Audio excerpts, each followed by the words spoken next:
All right, all right. Welcome everyone to the Conscious Webpreneur Show. I'm Devin Slavin. I'm your host and excited to bring you a special guest today. It's a good friend of mine who I'm going to introduce in a second, but I just wanted to mention first that, thank you so much to everyone who's joining us live. And I'm here with the Conscious Webpreneur Show to bring you fresh perspectives on conscious business, lifestyle design, entrepreneurship, sustainability, health, basically all the things that I think are cool. That's why I created this show, so that I could just learn more and work with cool people, meet cool people all over the world. So thanks to those of you who join us live and those of you who are going to be catching the recording later. Cheers to you as well.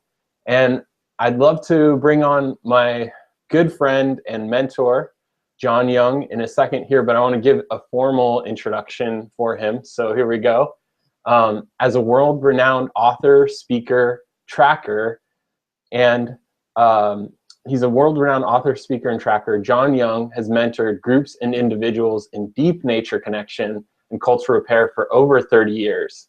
His work has sprouted up over 300 community projects worldwide and helped countless individuals reconnect with nature, which naturally has led to profound benefits in each of their lives. And that's what I want to interview him about and talk to you more about. But at this point in time, let's welcome John Young to the show. Hello, John. Hi, Devin, and hi, everybody. I have no idea who I'm talking to besides you, Devin. I'm sure there's an interesting group of people out there who would be attracted naturally to who you are and what you're bringing, and I'm really glad to be joining you, supporting you, and hopefully offering something helpful to all the folks that are taking the time to watch this show with you. So yeah, thanks. And I also want the audience to know that I did my first webinar with Devin.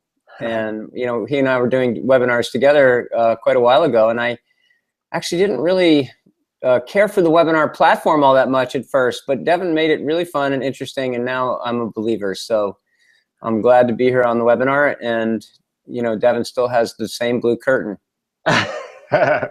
Yes, the blue curtain is an important piece of my, wherever I go, the blue curtain's always following me. It is. It's strange. He's my neighbor. It's true. He has that blue curtain everywhere he goes. Very strange guy. All right. But happy to be here with you, Devin. Thank you. Awesome. Yeah, thanks, John. And hey, how about we start with gratitude like we always do? All right. Gratitude? Yeah. All right. Well, yeah, you go ahead. Okay. Well, I'm thankful to go on a little webinar adventure with you.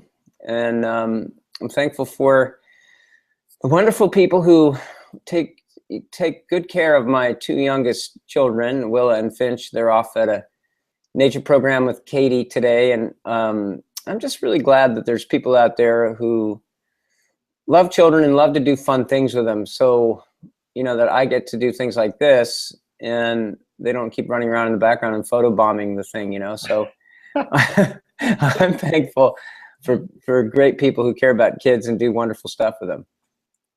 Awesome. Yeah, I'll definitely join you in that gratitude. And man, I have to share my gratitude right back to you. Thankful for you, John. Like I mentioned to everyone here, I've known John for a long time. He's one of my mentors and a good friend of mine. And he has brought so many amazing things to my life. So I'm just going to send my gratitude to you, John, for all the amazing things that you've taught me, and including this thing that we're doing here, which is sharing gratitude. And maybe that's one of the first things that we can go into is why do we, or, maybe you could talk about the Eight Shields Institute. What is the Eight Shields Institute, and why do you start all your meetings and gatherings with gratitude? All right. Well, yeah. The Eight Shields Institute, I found it with a group of people, based on work that I've been doing for 36 years. A number of us got together and did some consulting close to 10 years ago now. And we did that for about 3.5 years. And during that 3.5-year consulting process, where we were being led in a consultation by Peter Schlenska, who's a retired McKinsey partner, who you also know, who's a friend and neighbor of both of ours. And Peter,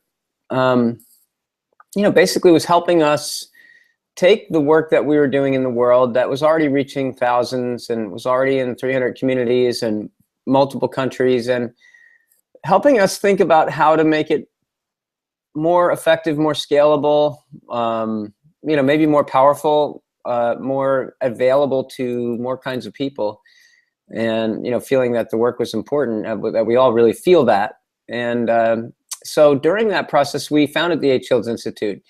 The Institute is dedicated to bringing techniques, models, processes that help people build connection to themselves, to one another, and to the natural world. And we found the Institute on the idea that everyone will benefit quality of life-wise if they're more connected. And I don't just mean through our cell phones and our internet.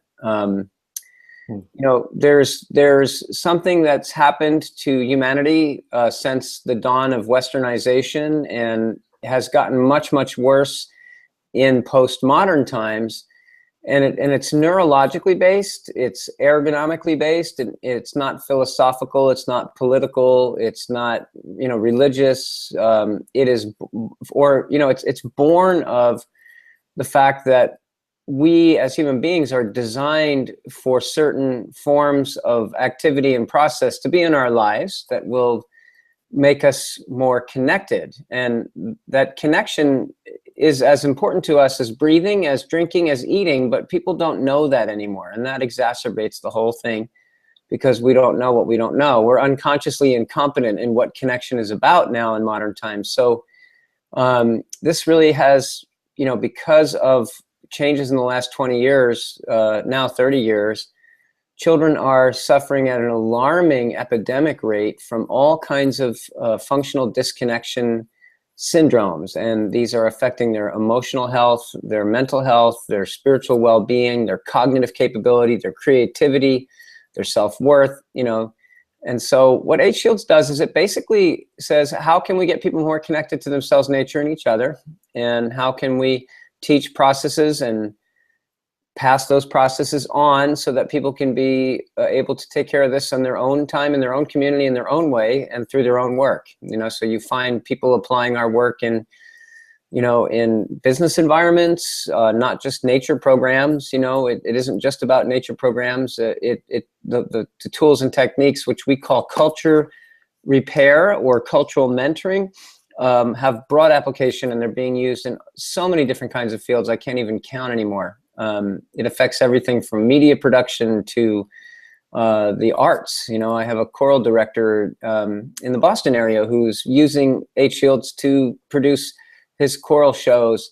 It's used in architecture, it's used in science, it's used in teaching, obviously, it's used in mentoring, human resource work. There's just so many applications. And peacemaking, healing, there's just so many applications for reconnective work.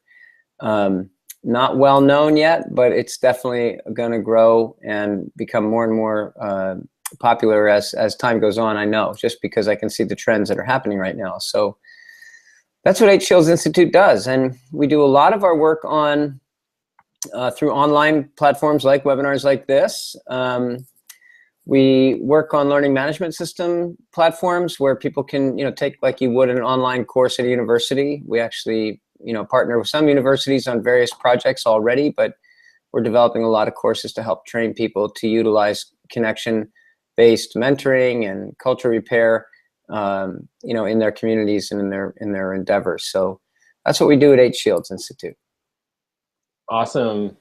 Cool. Well said, John. As you know, I've gotten to be really deep in the work and work with you guys over time and see so many things develop. And I'm sure one thing that people aren't, everywhere I go, people are talking about connection, and people are talking about the need to be, the urgency of caring for the earth. So it's like, it's so ripe. I imagine it's just going to go blow up and, go crazy, and too many people will be bothering you all the time, like this to be on their show. So lucky me, but I got you on my show. I know you're really busy, so thanks for joining us. And I'd love to. We'll have a chance to definitely talk about how people can get involved with the 8 Shields Institute a little later in the show. But I was just wondering if you could speak to the topic of nature-based leadership, or leadership that you've seen in the world, the leaders that you've seen growing up through the Eight Shields Institute that have had training and their background in this mentoring work that you've been sharing with people all over the world. And what's different about leaders that come from that background that you've seen versus people that don't have that background? Is that something you could speak to? Yeah, it was pointed out to us somewhere around 1996, I'm going to say. It could have been 97, but there was an elder mentor who worked with us, who I know you got to know too when he was alive, Gilbert Walking Bull.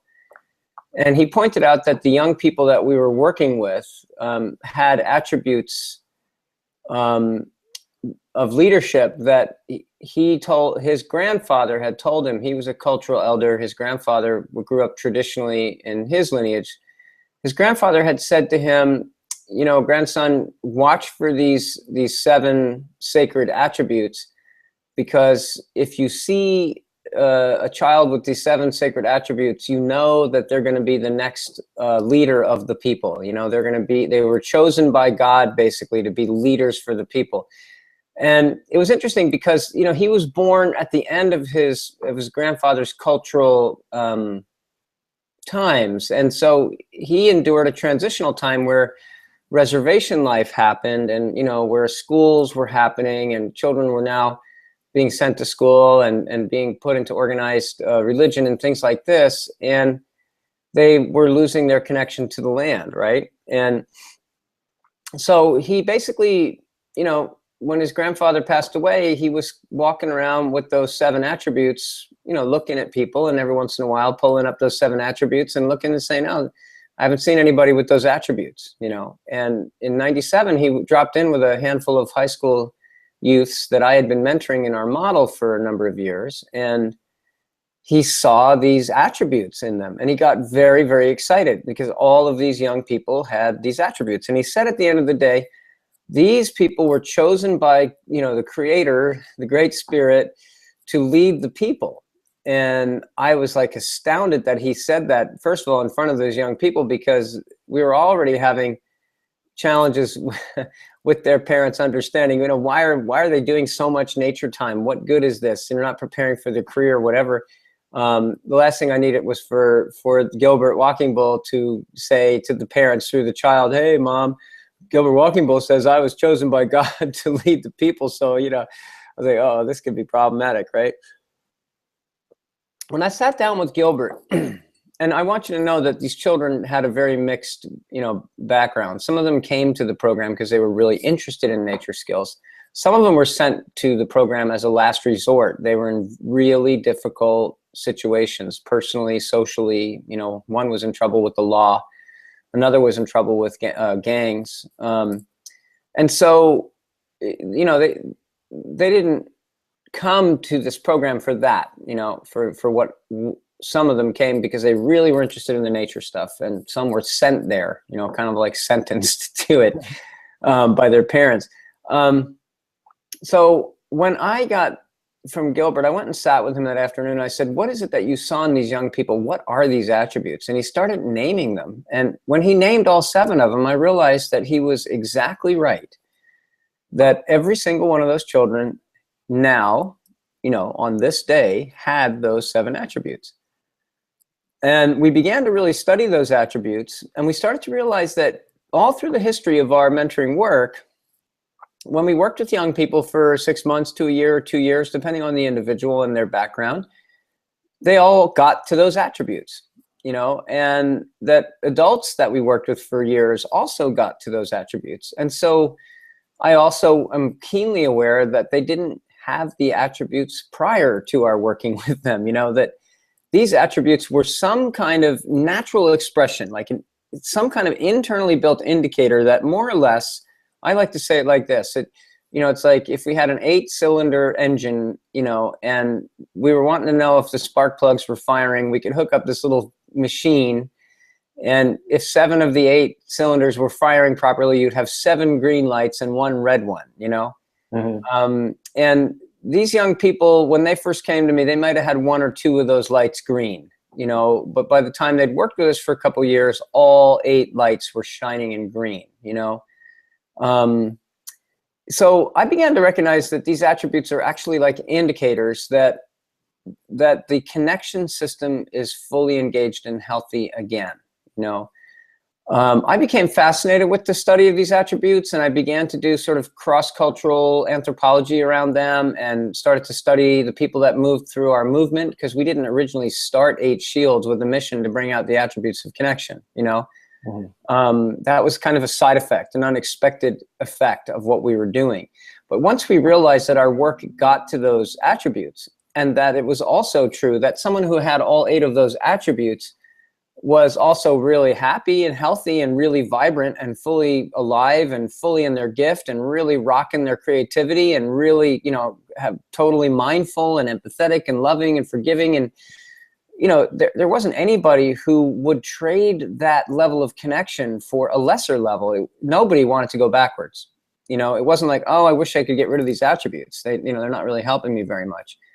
And so it was that we began to realize, well, okay, these attributes are actually an indication that somebody's life is on track. And not only that, we'd noticed over the years that people had been mentored to have the attributes with us, went on to really do amazing things in their field, because these attributes are also indicators that that person is in touch with their greatest creative potential and also their deepest visionary place. And so they naturally want to care for others. They naturally want to care for the earth and the future generations. And so they become very activated, very innovative people. And they've moved into all kinds of fields. And every one of them is a star in the field that they're in. And that's what we saw. And this leadership thing, like we actually did not create our model to generate leadership.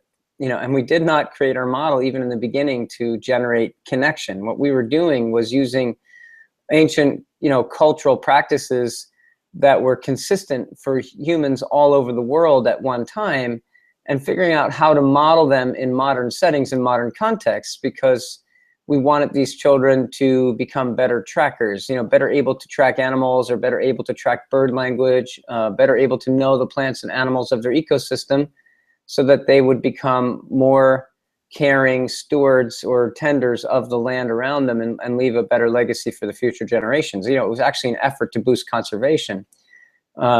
And we didn't realize what we were doing was wielding really powerful connection tools, and that connection tools activated leadership. I had no idea, you know. And so this nature-based leadership concept is, you know, I would say you know, there's a lot of leadership training systems that I've studied and been part of over the years that are almost philosophical. You know, there's like a pedagogy to it. There's an, you know, sort of an ideology to it. Whereas the kind of leadership you and I are talking about right now is the inborn radiance that shines out of a person and causes them to become the best person they can be, which causes them to naturally become leaders, because they become very, not only effective and powerful, but they also are attractive to others, and others see them in a greater power and want that same power for themselves. So they want to role model after those leaders, you know. And in indigenous leadership, that's more typical of what leadership is about, you know, versus sort of more Western-based models of leadership. They tend to be a little bit, well, yeah, it's kind of like comparing internal and external martial arts. Sometimes I think about it like that. You know, the natural leadership that comes out of connection is less of a principle and more of a presence. You know, there aren't really leadership principles. We don't have to teach people to become leaders. They just naturally shine as leaders, and they become the best them that they are, which naturally brings out leadership, you know. So I probably should repeat those attributes, right? Well, why don't we hold on, because actually what I want to do is charge people for those attributes. No, I'm just kidding. We won't, you don't have to pay to get those. But I just wanted to share before you get into this. So I definitely want to get into them. I'm sure everyone who's listening right now needs to hear those to be able to go on to their next thing, or else I don't know what's going to happen to them. But I just wanted to share that, you know, my experience of it, because I'm someone who's coming up through this nature-based leadership and the experience of being in a intentionally woven culture around nature connection that, I've had the chance to have experienced many years in it. And I wanted to share that one of my first experiences with it was like, it was so weird. It was like I stepped through into this alternate reality, at a workshop where it was like, all of a sudden it was like everything, there was this, it's so hard to describe, but it was like everyone is kind of shiny and is like really present with you and actually listening to you when they're talking to you. And they're kind of, I'm actually going into the attributes a little bit, but like, things like, oh,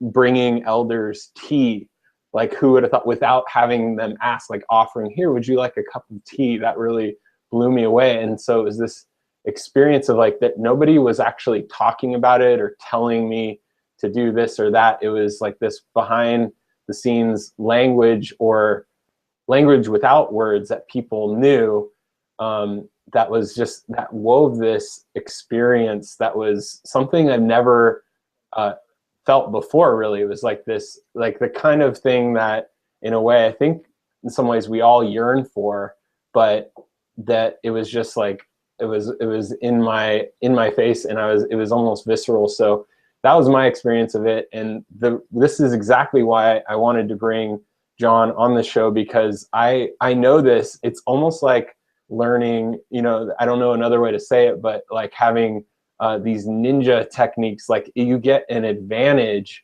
over, not that it's about having an advantage over people, but it's like when you have this experience with nature and community, and these attributes activate, then all of a sudden you have all these resources and gifts that weren't there available. And unfortunately, there aren't, a lot of people are needing this right now, I believe. So I'm glad we're able to have John here to share these things with you.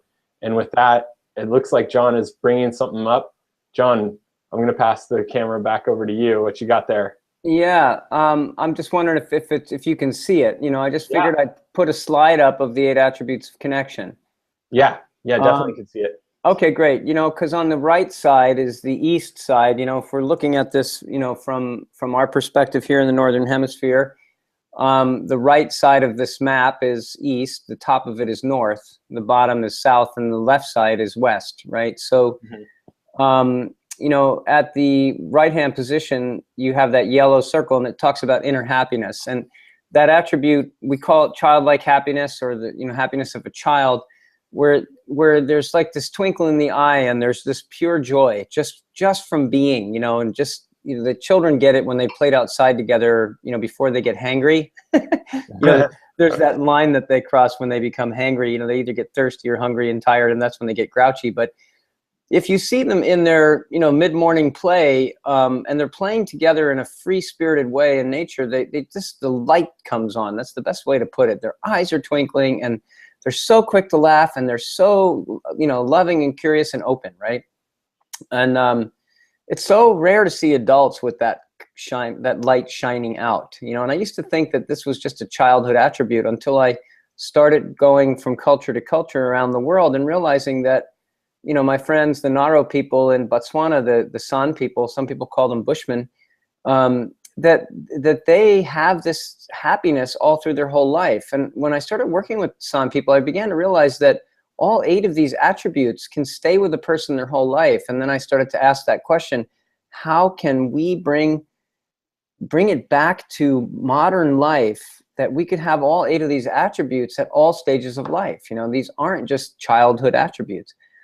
Vitality is an abundance of electricity in the body. You just have more energy than you know what to do with. You tend to like grip your hands, and you have a lot of, like, you're moving around a lot, and you're all excited. Children tend to bounce a bunch in place. They can't sit still because they got all this vitality. Again, I'm meeting people in their 60s, 70s, 80s, and 90s who have that same vitality. It's rare to find that vitality in modern adults and modern elders. But it's totally possible when we reconnect our connection system. That south attribute is called the commitment to mentoring and paying it forward. And the way it's paid forward is by learning to be a really unconditionally focused, intentional listener. Like, I can listen to your story. I can hear what you have to say. I don't have to think about what you're saying while you're talking. I can listen from a quiet place inside and really be a support to you by listening. You know, mentoring is all about really listening and really witnessing the other. You cannot be a good mentor without being a good listener and a good observer of others. You know, so that's that south attribute. The southwest attribute, the greenish one, empathy and respect for nature. It's really connection itself. You know, when you really start to feel through the experience of others, your empathy's turned on. That naturally makes you into a much more caring and thoughtful person. That naturally leads into that west attribute, the grayish one on the left, being truly helpful. Your gifts are activated. You know, what is my special sort of, you know, formula that I am, you know, like, you know, speaking to people about, you know, who are you? Like, what is your specialty? What is your special gift? And it isn't about your skills. It isn't about your training. It's about your unique radiance as an individual. It's what you might call your vision or your gift, you know. And when that's really activated, a person becomes very committed to caring for and taking care of the future generations, their living community, their family, the natural environment. You know, they just become amazing people to have in your life. You know, they're very helpful. And I always try to, you know, remind people, how cool would it be if all of our neighbors in our current neighborhoods all had that attribute? You know, what a different world it would be. Full aliveness is that northwest sort of purplish attribute there. And that one is all about having gratitude. You know, Devin said, you know, we always start with gratitude. But gratitude naturally radiates out of a person who's connected at this level. They actually realize that the sheer opportunity to be alive, to experience life at all, is a total blessing, is a total miracle, and they're just alive. They're like, oh God, this is such a cool experience to be alive. I can't believe how lucky I am to be alive. And they're really thankful, you know. And that's, you know, one of the things that we noticed about the mentoring model that, you know, we've been working with over the years, is that when you start things off with gratitude, you actually activate that attribute. You wake it up, you know. So it's really good to be thankful. So much science now about why gratitude really matters and why it actually makes us healthier, happier people. Love and forgiveness is the north attribute, that reddish pinkish one. And that one is basically, you know, compassion, unconditional love, quick to forgiveness, understanding how to forgive and fully forgive. Yeah, just really becoming an amazing person, you know, just a good person. And that northeast attribute, it's the bluish one on the upper right, or the northeast, the quiet mind. You know, we hear a lot about mindfulness. I mean, it's in the headlines almost every single day now. When I'm, you know, online reading articles, I always see articles on mindfulness and how important it is. This is quiet mind, mindfulness on a even bigger scale, because it's activated neurologically through your senses and connecting you to nature. It isn't just having a quiet mind, it's also the activation of creativity and allowing, you know, the force of the muse to move through you. So you're really in touch with kind of a unifying power of creativity. This is, you know, leadership at its best right here.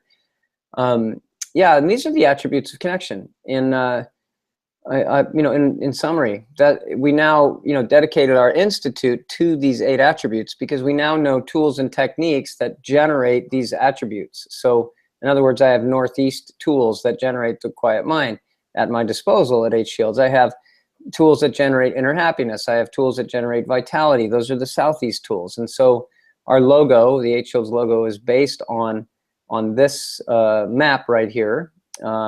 You know, and it represents these attributes, because our mission now is to bring the 8 attributes of connection to everyone in the world and surround them with a supportive culture that keeps those attributes humming. Yeah. Awesome. Yeah, I'm so glad you brought up that slide and went through all those. And I want everyone to know that's watching this live or catches a recording, that how cool it is that you got to see that, because that's like the culmination. You know, that's something that is somewhat rare to, hopefully not rare in the future to come across, but to have that as a guiding light and to know techniques that and ways of bringing that about in people. I mean, how cool is that? How crucial actually is it to with all the things that we are facing right now on the planet and socially, culturally, ecologically, all that. So I'm so glad you shared that, John. And I want to mention a couple things. Well, I know you have to go pretty soon. We want to get into questions. I want to know questions from the audience. Also want to know, how people can find out more about what you're doing. But before we do that, I just want to tell you, I have been paying attention, in all the work that I'm doing with conscious business. I'm every time I see something on Facebook or, what do you do to get your, if you run into an issue or to look for creativity, to access new creativity. And the number one answer across the board I've seen is nature. Yep. And it's so interesting that people don't know, but they actually do know, but they don't know that nature is that resource and that has that connective power. Maybe most people are conscious of it, but I think people just kind of intuitively know. They're like, oh, I go outside and things happen. But I was wondering if you could share, for someone who knows and believes that nature can provide those attributes, I'm wondering if you could share for our audience, some way, if they were like, okay, I get it, I believe in it, nature is the answer to a lot of these things. How can I get these? How can I get these attributes? What do I need to do out there? Can you give a couple, or maybe one or two, entry level examples that people can? Yes, I can. All right, thanks. So there's a friend of mine down in Australia who pointed out to me that being outside wasn't enough. That if being outside was enough, then every person who was outside would care about the earth and take good care of it, right? It would just sort of stand to reason because they would get connected. But he was pointing out that there's a lot of very destructive industries to the natural environment where people spend all their time outside doing it, So he's like, there's an irony there. Being outside is simply not enough. And I agree. I think that there's a lot of training in our Western experience around education and vocation and skills transfer. We all know what that looks like. We all know what it feels like. We're doing it right now through the webinar. And we're good at it, and so I think people think that learning about something is the same as connecting to it. And the same thing is true with recreation. Well, if I jump on my mountain bike and ride down the hill in nature, then I'm going to become more creative. Or if I learn about trees and birds through field guides or nature shows, I'm going to be more connected to nature, more creative. But there's actually a third pathway. Education, vocation is one pathway. Recreation is a second pathway. But the third pathway is connection. And connection modeling is different. Just like education is different from recreation, connection is different from both education and recreation. So you need to know that, first of all. And you also need to know that our research has shown sort of, undeniably, overwhelmingly, that Western people are unconsciously incompetent when it comes to connection, which means you don't know what you don't know. And therefore, you probably have bad habits that are very disconnective. And, one example, I was chatting with somebody today, and we were talking about the greeting custom. People who are very connective and good at connection always have a good greeting custom. They're always really good at the first few seconds of encountering you. Think back to the people who you feel very connected to and who are very connective. And you'll see that they all have this way of being present when you show up in their space. And they have a way of greeting you and welcoming you into the space of connection between the two of you. And, the greeting custom is important. They don't just shake your hand and say, hey, what's up? They actually take the time to look in your eye, and you suddenly like, wow, this person's really present. It feels really nice to be with this person, right? So a greeting custom is an example of a connective action. It's neither vocational nor recreational. It is definitely a connective practice. If we're trying to connect with nature, not just learn about it or recreate in it, what do we do differently? And one simple thing would be, for instance, right outside my back door over here, I have a little patio and I have a chair right out there, and it's very conveniently located. So at any moment during the day, which happens 10, 15, 20 times a day for me, I'll go out there, sit down, face the sun, let the sun shine on me a little bit, and I'll, take my senses and I'll expand my ears out and I'll listen all the way out to the left and to the right, which for me happens to be east and west if I'm facing south. And, I listen behind me to the north, and I listen to the very far south, and I let my ears stretch way out there. And then what I do is I listen for the birds in three-dimensional space, and I attune to that. This is what we call a sense meditation, right?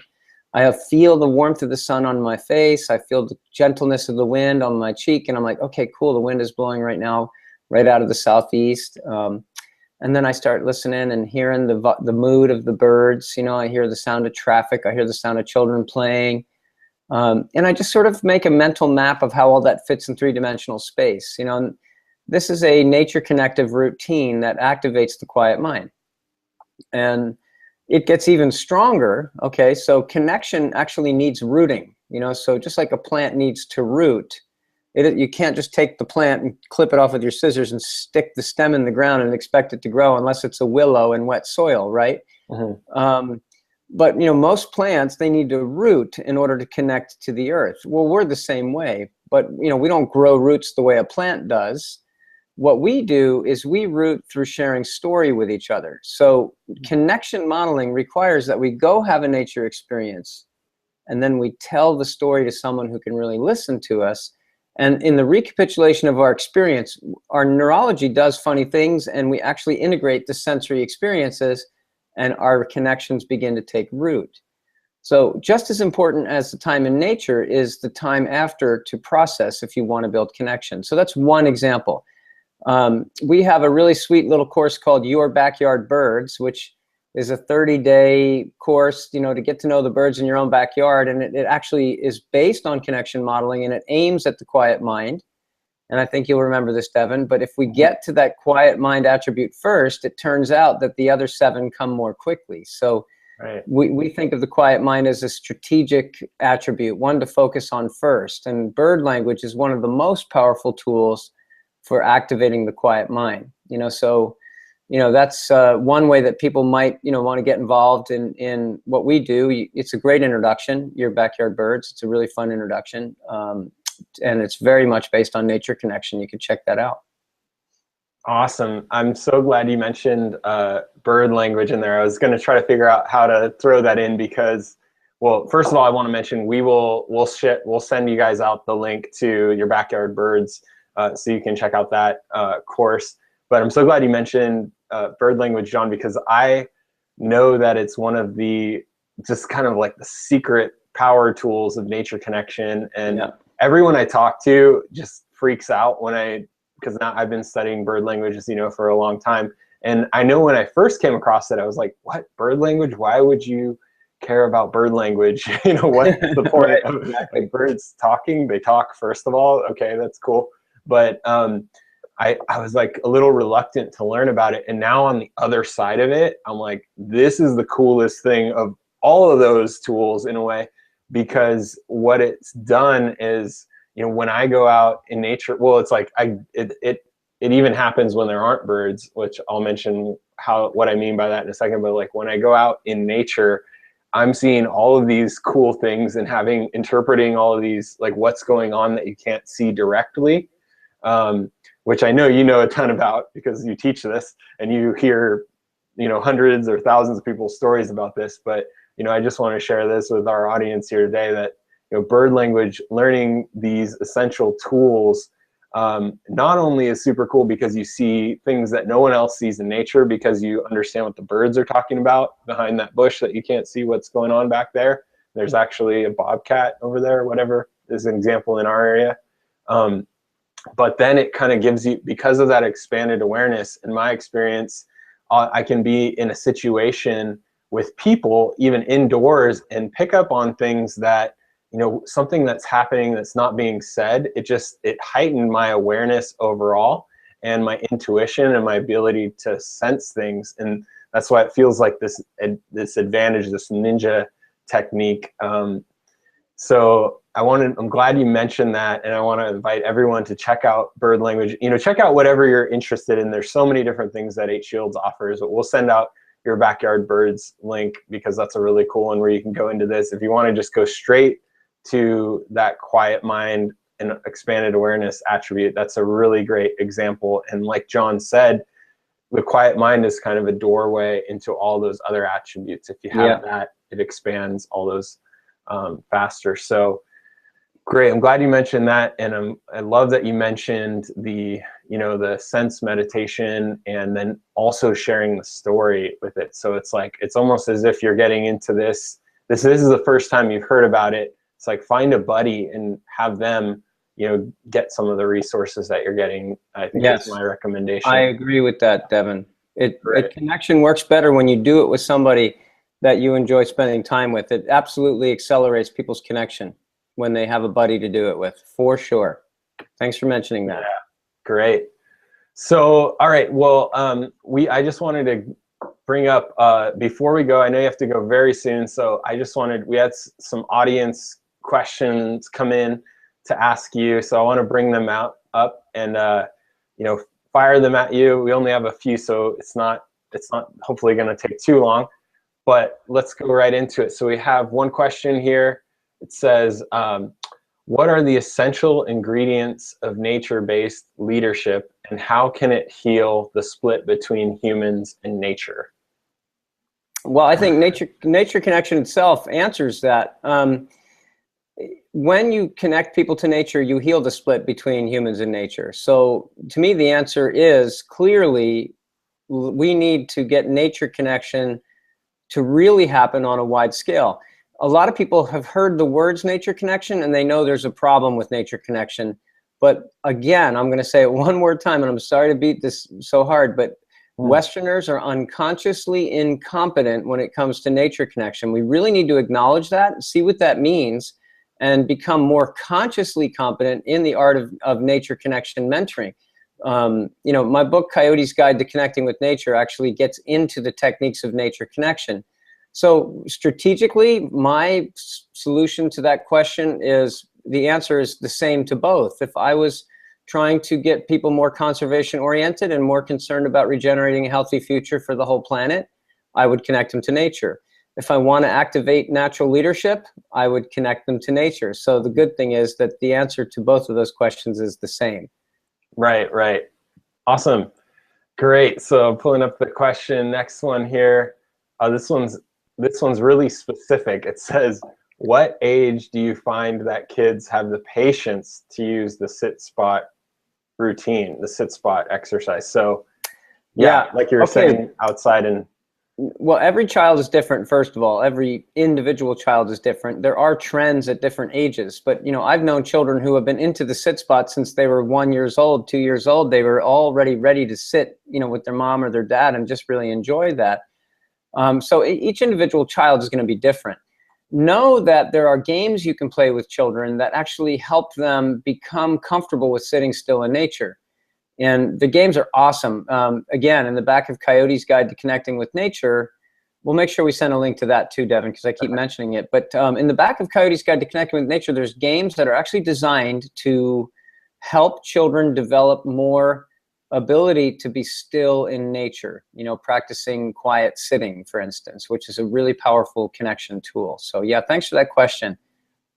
So basically using games instead of saying, go sit over there and listen. Exactly. Using a game to get them to do that. Cool. That's right. And what you do is then you develop the neuromuscular patterning in that child to be comfortable sitting still. And then they start noticing things like bugs and insects crawling around or a spider crawling over here, and they become really fascinated with what they're seeing. The other day I went outside and found my 8-year-old sitting perfectly still like a stone. And I said, Willow, what are you doing? And she didn't answer me for a while. It was like she was so wrapped in what she was doing. And what was happening was these little flying ants were hatching out of the ground after the rain. And they were coming up like a little stream. And they were just leaving the ground and fluttering up into the sky as these white little fluttering beings. And these birds were fly catching right over top of Willow. They were flying in overhead and grabbing termites. And she didn't even see it happening, She didn't even notice it. I'm like, Willow, there are birds like fluttering over your head, catching bugs out of the air. And then she says, Dad, come look at this. And I came over and I looked, and there was like this little, it was like lava erupting from the ground. And she'd been looking at it for a good 20 minutes. I didn't know what she was doing. So children will naturally find things that make them ultra curious, and it'll cause them to sit still with great focus. But you do have to entrain that in them, and you can't discipline them for not doing it. Oh, go outside and sit at your sit spot or you're in trouble. Because connective activities should be supported with love, because love is connective, and activities like sit spot are connective, and you really want to find a loving, sweet way, like games, to entrain them to sit still. Great Awesome. Question. Yeah, great. Okay, I know you need to go. Last one. So this is, I'm going to summarize this one the best I can.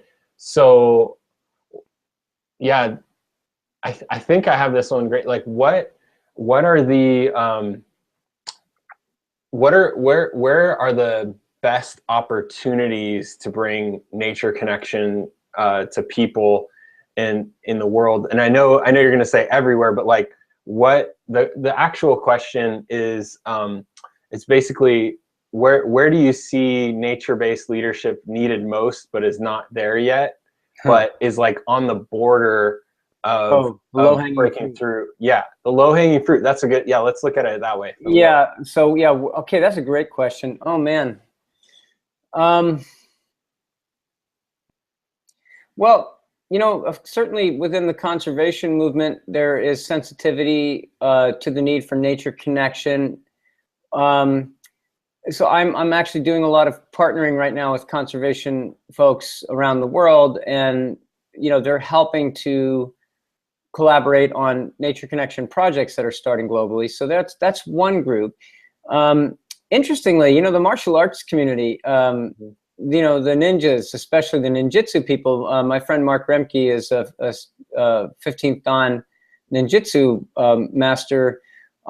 Really sees the nexus between nature connection and empowering ninjutsu. Musicians also, not all musicians, but there's sort of a whole subgenre of musicians who are really recognizing that nature is a source of the muse of connection. So artists as well, both of them sort of moving with the same energy. Of course, I mean, this is obvious, but environmental education organizations, really seem to get the nature connection message, quickly. And I do tons of stuff through environmental education globally. Within society, it's been interesting. I've had occupational therapy seems to be very interested in this work. Various forms of family therapy and different other therapies are starting to recognize the power of nature. There's been wilderness therapy and eco-psychology for a long time, but there seems to be a burgeoning interest in this, in helping youth get back to health and happiness. People are recognizing the power of nature for that, and nature connection modeling specifically. Human resource people have come to me out of the blue. I don't know if they're all talking to each other and sending them to me, because they realize that cultural connective containers make for a happier work environment. So there's been that strange kind of nexus. I never thought, when I started this work 36 years ago, that I'd be training human resource departments to build connection in their companies, that kind of thing. So yeah, I mean, those are some of the bigger ones. I'm sure I'm missing one. Can you think of one I'm missing that's really obvious? Well, I think you pretty much named ones that are more forefront, but I think, and this is kind of the edge of the edge, and maybe it's just because I'm a little bit biased, but bringing it to the business application and also like high tech, because like a lot of the cutting edge of technology is also the cutting edge of consciousness in some ways, if you really follow that. But true. Then it's like you can either have cutting edge of consciousness that isn't connected to nature, but what happens if you have consciousness, in technology that is connected to nature? So that's where I think there's something really interesting going on there. Yeah, but it's almost a little bit like one more step, and that's what I'm attempting to do here with Conscious Webpreneur. Yeah, thank you for that. And I do think that that's a really important direction that we have to go. Because you can also think about, I agree with this concept that, the amazing burgeoning creativity that comes out of high tech is also sort of the leading edge of our consciousness. But it's also ironic that all the screen time that we're generating is having the opposite effect on our nature connection score. It's like it's almost like we need a high tech creatives to collaborate with folks like me to figure out how to, get people through technology back to nature in a powerful way, almost as an act of service. It's like, okay, screen time has been shown to cause these problems in young people. What can we do as screen time generators, in a sense, to help children get back to nature? And I have some really powerful ideas and plans in the working with a team of really creative people.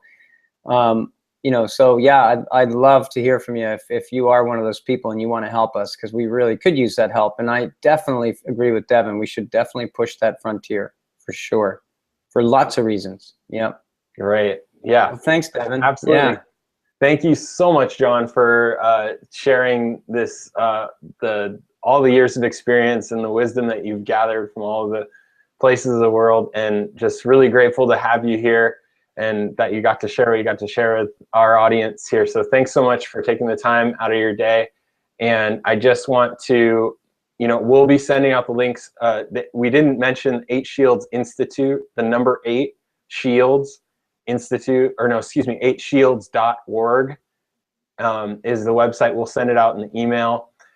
Check it out. John has written a ton of books, created a ton of courses. They're doing amazing. Probably the best way to get it is doing the live workshops that they do. But if you can't do that, their courses are amazing, and the books and all the resources, we'll send out links to that.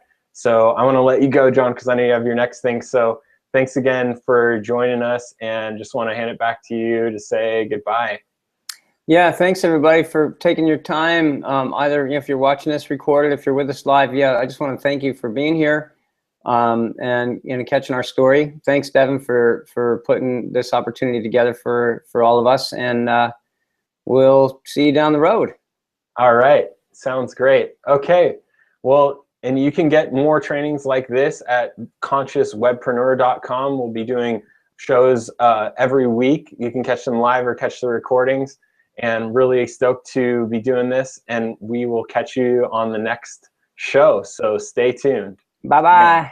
Bye.